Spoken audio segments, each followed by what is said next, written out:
Okay, so there's three ways that you can work with color. One is called Tapestry Crochet, where you hide the yarn within the stitch. You can really only use two colors, or if you have very infrequent color changes, because otherwise it'll make the stitches bulky. And then this one is called Fair Isle Crochet, where you carry the yarn next to the stitch.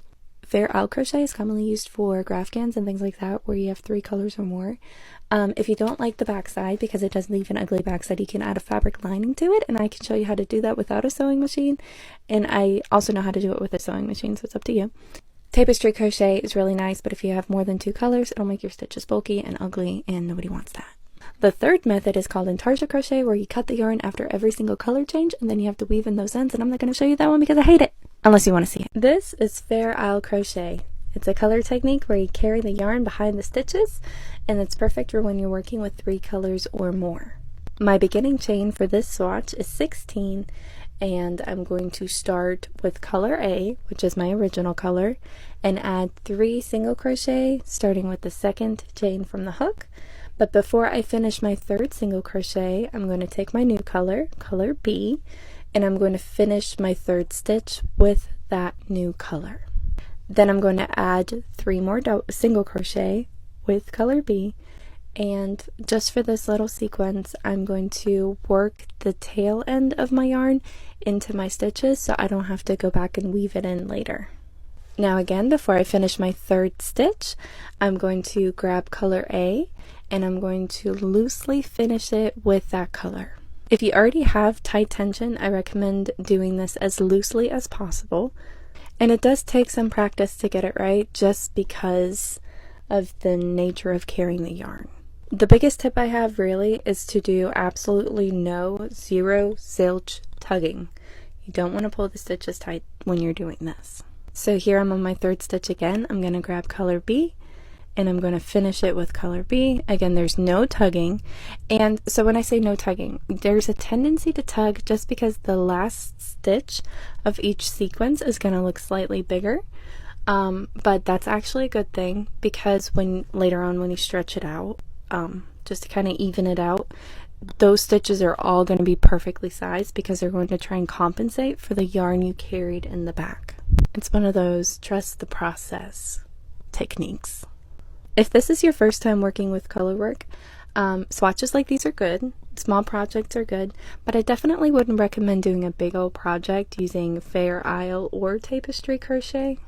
The best way to get started in bigger Colorwork projects is actually a method called corner to corner, or C to C. It's very beginner friendly. All you need to know is the double crochet. But this is it for row 1, and I'm gonna see you in part 2. This is Fair Isle Crochet part 2. We are on row 2, and for this we're going to chain 1, and then using our same color A, we're going to single crochet into the first, second, and third stitch, but we're going to finish our third stitch with color B. This time we're going to carry the yarn on the side that is facing us.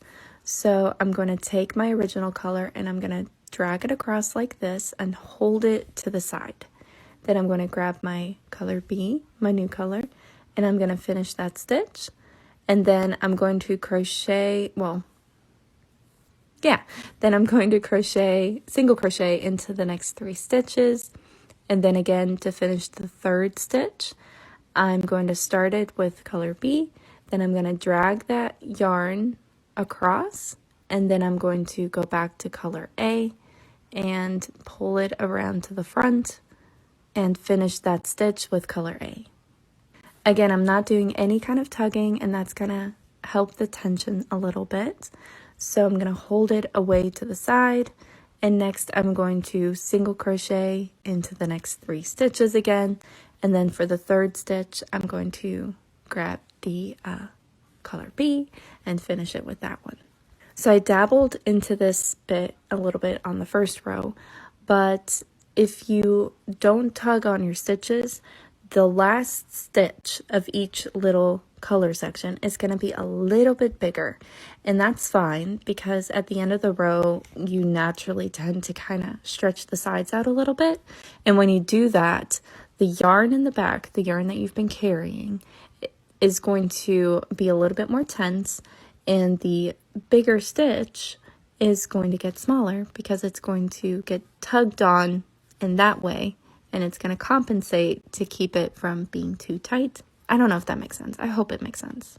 But these are the last 3 stitches, and then I'll see you in part 3, and we'll go over the next row. And then after this next row is when we're going to be doing the color changes at the beginning of a row. So there we go. Be sure to like and follow. This is Fair Isle Crochet part 3. We are on row 3, and now we're gonna do a little bit of what we learned in row 1 and in row 2. So just like in row 2, we're going to crochet the first 3 stitches in color A, but we're going to finish the 3rd stitch with color B. And then just like in row 1, and we're going to carry the yarn on the back side, so the side that is not facing us right now.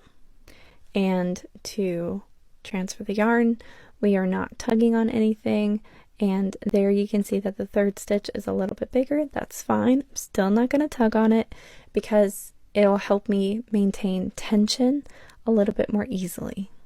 Tapestry crochet, in case you're wondering why we're not just working the stitches into our rows, is best used if you are working with 3 colors or more. I'm using 2 colors in this example because I want to compare it to the tapestry example. I have a video on that already up, but that's really the purpose of it. Now, if you don't like the back side and how it looks, because it is an ugly back side, you can add a fabric lining to it, and you can do that either by hand or with a sewing machine. And if you wanted to make a really, really thick blanket, you could even crochet a backside.